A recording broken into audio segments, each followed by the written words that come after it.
കോഴിക്കോട് രാമനാട്ടുകരയിൽ വിദ്യാർത്ഥിയെ കാണാനില്ലെന്ന പരാതി.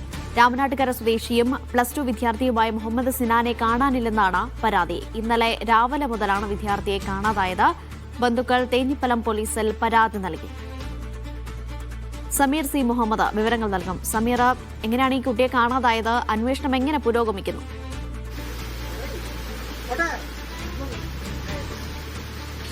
അനീഷ, ഇന്നലെ രാവിലെ വീട്ടിൽ നിന്ന് കളിക്കാൻ ഇറങ്ങിയതാണ് ഈ വിദ്യാർത്ഥി. പിന്നീട് വീട്ടിലേക്ക് എത്തിയില്ല. സാധാരണ എത്തുന്ന സമയം കഴിഞ്ഞും എത്താതായതോടെയാണ് ബന്ധുക്കളുടെ വീട്ടിലും അതുപോലെ സുഹൃത്തുക്കളുടെ വീട്ടിലും കുടുംബാംഗങ്ങൾ അന്വേഷിച്ചത്. പക്ഷേ കണ്ടെത്താൻ കഴിഞ്ഞില്ല. ഇതേ തുടർന്നാണ് പിന്നീട് പോലീസിൽ പരാതി നൽകിയിരിക്കുന്നത്. മുഹമ്മദ് സിനാൻ എന്ന 17-കാരനെയാണ് കാണാതായിരിക്കുന്നത്. പനയപ്പുറം സ്വദേശിയായിട്ടുള്ള സിദ്ദീഖ് നാസിയ ദമ്പതികളുടെ മകനാണ്. കുട്ടിക്ക് മറ്റു തരത്തിൽ സുഹൃത്തുക്കളുമായിട്ട് പോകുന്നതോ അല്ലെങ്കിൽ വിനോദയാത്ര നടത്തുന്നതോ അത്തരത്തിലുള്ള സ്വഭാവമൊന്നും ഇല്ല. അത്തരമൊരു സാഹചര്യത്തിലാണ് ഈ കുട്ടിയെ കാണാതായിരിക്കുന്നത് എന്നുള്ളതാണ് വലിയ ആശങ്കപ്പെടുത്തുന്നത്. ഇതുമായി ബന്ധപ്പെട്ടപ്പോൾ പോലീസിന്റെ അന്വേഷണം ആരംഭിച്ചിട്ടുണ്ട്.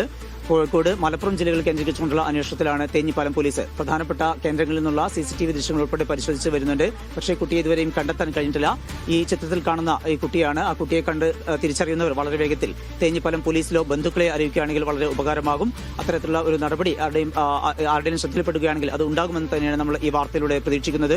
ഏതായാലും വെളുത്ത നിറമുള്ള ഈ കുട്ടിയാണ്. വെളുത്ത ഷർട്ടാണ് ധരിച്ചിരുന്നത്. അതുപോലെ ഗ്രേ പാന്റുമാണ് ധരിച്ചിരുന്നത്. കുട്ടിയെ കണ്ടെത്തുന്ന ആരെങ്കിലും, ശ്രദ്ധയിൽപ്പെടുന്ന ആരെങ്കിലും ഇതുമായി ബന്ധപ്പെട്ടുള്ള വാർത്ത ശ്രദ്ധിക്കുകയാണെങ്കിൽ അത് വളരെ വേഗത്തിൽ മാധ്യമ സ്ഥാപനം എന്ന നിലയിൽ നമ്മൾ മീഡിയ വണ്ണിനെയോ അല്ലെങ്കിൽ പോലീസിനെയോ ബന്ധുക്കളെ അറിയിക്കാൻ നമ്മൾ താല്പര്യപ്പെടുകയാണ്. ഏതായാലും വളരെ വേഗത്തിൽ ഈ കുട്ടിയെ കണ്ടെത്താൻ കഴിയുമെന്നുള്ളൊരു പ്രതീക്ഷയാണ് കുടുംബത്തിനുള്ളത്. അതുപോലെ പോലീസിന്റെ അന്വേഷണം തുടരുകയുമാണ്. അനീഷ.